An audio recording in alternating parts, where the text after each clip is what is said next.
I wanted to share with you something that I shared on the program years ago, a year and a half ago, roughly. It's from an Italian actor. He's now about 81 years old. His name is Andrea Roncato. And he was giving an interview talking about not only his life and career, but also the fact that he's childless. And he told the host during the interview, he says, "I miss having a child. It was the mistake of my life. When I was very young, I had a chance to become a father, to have a child, but I had him aborted. Now I've become very strongly against abortion. I even wrote a book for this child who was never born titled, 'I Would Have Liked You.'" In another interview in Christianity Today, he admitted that he constantly asks God to forgive him. He had a change of heart and has come to appreciate the gift of life. He said in that interview, he says, "I think that children are the only true wealth that a man can give the world. You can give good movies, beautiful poetry, money, whatever you want, but I believe that giving a child is the most beautiful thing a man can do." So he wrote a poem, and it was obviously in Italian. This is a translation of a poem that he wrote to this child that he had aborted long ago.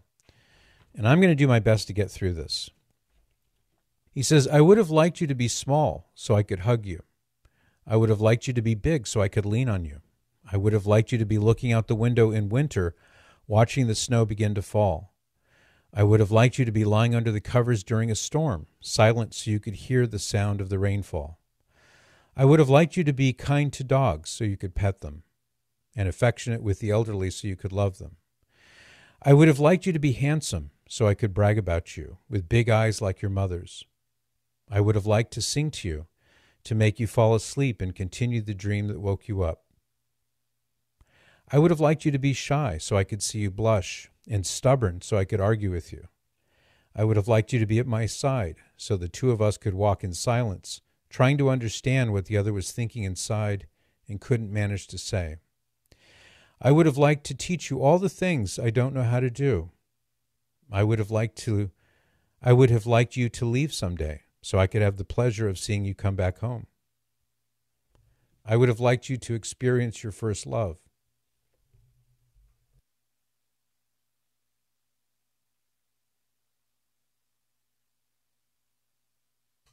I would have liked you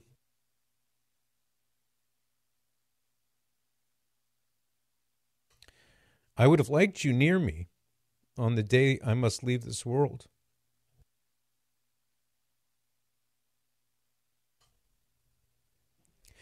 I wish I had wanted you, that time when I didn't want you.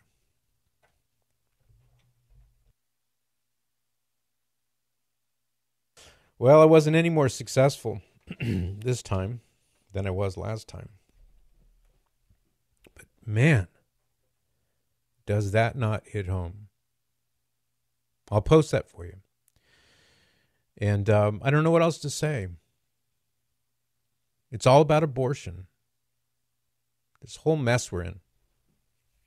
And when you stop and think about what that means and the damage it does, I thought I was going to get through that. I was almost there. I almost got through it.